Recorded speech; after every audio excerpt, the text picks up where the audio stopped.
Hello Ananya. Hi sir. আচ্ছা অনন্যা, আমার Google ড্রাইভের মেমোরি পুরো ভর্তি হয়ে গেছে। তুমি কোনো ফটো বা ভিডিও ডিলিট না করে গুগল ড্রাইভের মেমোরি ফাঁকা করতে পারবে? হ্যাঁ স্যার, পারবো। কিভাবে? এর জন্য আমাদের গুগল ওপেন করতে হবে।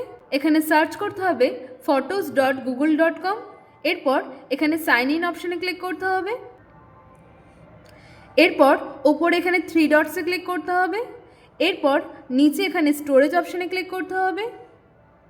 এরপর নিচে এখানে রিকভার স্টোরেজের লার্ন মোর অপশানে ক্লিক করতে হবে।